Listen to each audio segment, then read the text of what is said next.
Yo, what's up Mungang? So this will be my day 19 sa Chicken Factory. So here's the good news Mungang kasi ngayong week na to, yung schedule namin is 6 AM to 6. So I don't have a problem with that kasi you know why? Maaga kami nakakauwi. Ganun. Hindi masyadong pagod yung katawan. Nakakatulog kami ng maayos, nakaka-relax. Ganun, goods na goods yung schedule namin. Sana ito na talaga yung schedule, hindi yung dalawang shift nila tapos kulang ng tao. Kaming second shift, kami yung kawawa eh. Kaya nga, as what I have said, na yung this past few days, last week, diba, pagod na pagod ako noon kasi nag-duty kami ng 8 AM, nakaka-uwi kami 11:30, 12, katulog 1, gising naman ng maaga. 8 yung pasok namin nung nakaraan, tapos 7:15 kailangan nandun na kami sa baba kasi sunduin kami ng bus eh.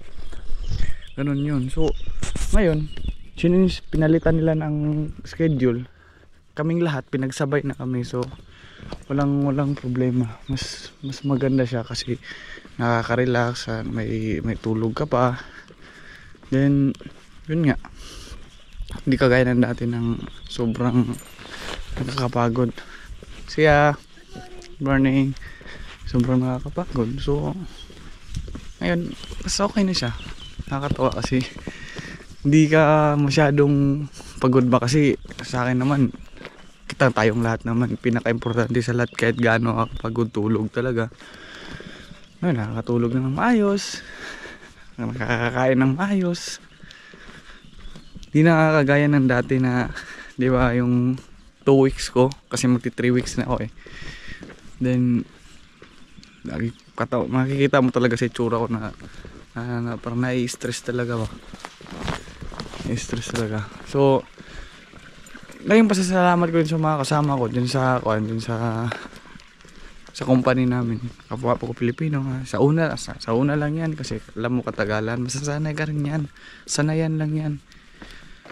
Kahit nakikita nila akong pagod, yung parang no, okay ka lang, kaya mo pa, yung ganun ba. So tayo na pagod, na-motivate tayo dahil sa mga kasama natin na yung parang nagpapalakas ng loob. Isa talaga yan sa mga need natin, moral support. Yeah, kita nilang kuan ko parang pagod, no, kaya pa, kaya ganun ba, motivation. Kaya kahit papaano ngayon, pasensya na kayo, may kampana, anong oras na, 5 na, kahit ngayon, pasensya na kayo ha, kahit papaano ngayon, hindi na ako kagaya ng dati na yung parang pagod sa work, na yung katawan ko nakakapag-adjust. Hindi na kagaya ng dati na ako nagrereklamo ko pero pumapasok, laging tawanan yung mga body ko eh. Reklamo pero pasok pa rin ang pasok, ganun yun.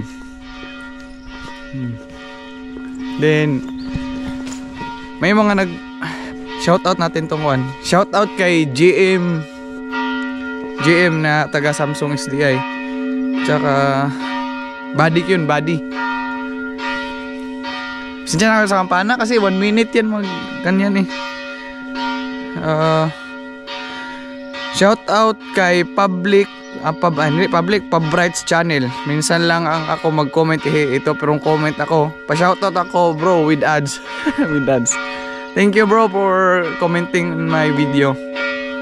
Then shout out kay Iris Satinlo, follower ko to sa YouTube, sa Facebook, tsaka subscriber ko sa YouTube. Follower ko sa Facebook, tas subscriber ko sa YouTube, ganon. Idol, tanong ko lang kung pwede mag-apply. Isa-isahin ko na. Idol, tanong ko lang kung pwede mag-apply sa agency nyo kahit high school. Pwede ba? Yung sa Samsung kasi ako nag-apply, Idol. Hindi ko lang alam kung tumatanggap sila ng high school graduate. Hindi ako sure ha. Depende sa employer yan. Pasensya sa sagot ko. Hindi kasi ako sure. Ano pa ba? Yun lang naman ata.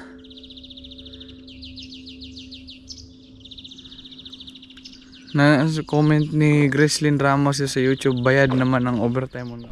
Oh, bayad naman. Pero hindi ko lang alam magkano yung rate sa overtime nila. Hindi ko alam kung magkano yung rate sa overtime. Then, sino pa ba? Nag-comment si Yoy, good PM sermon. Ingat ka lagi dyan yun. Sino pa ba? Boss Simon. So, yun lang guys. Kahit papaano naman, nagiging masaya na rin ako dito. Then, shoutout nga po pala sa buddy ko na si Jomar. Kasamahan po natin, umuwi na siya ng Pilipinas.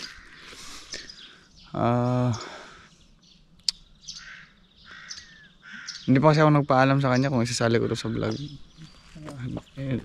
Siguro kung sure ako. Shoutout sa Jomar, ingat ka lagi dyan, pauwi ka na ng Pinas. Kabatch ko pa siya dito sa Muksula, dito sa Hungary. Salamat sa pagbigay ng ito, jacket, pangginaw, tsaka rice cooker mo na bago pa, ibinigay mo sa akin. Then, yun lang. Ingat ka lagi dyan sa Pilipinas. Flight niya mamaya. Then, excuse me. Yan, ingat ka lagi dyan. Hirap din kasi yung batch ko. Naubusan na naman kami ng isa. Nalagasan kami ng isa. So, ganun talaga. Wala kami magagawa dyan. Patuloy pa rin ang buhay. Pero deep inside nalulungkot. Ganun talaga. And yun lang naman. So ngayon mag-aantay ako kami ng bus. Time check. Ganda-gandahan ngayon kasi ngayon maaga kami nakaka-uwi. Time check is 5:05 yan. Ayun.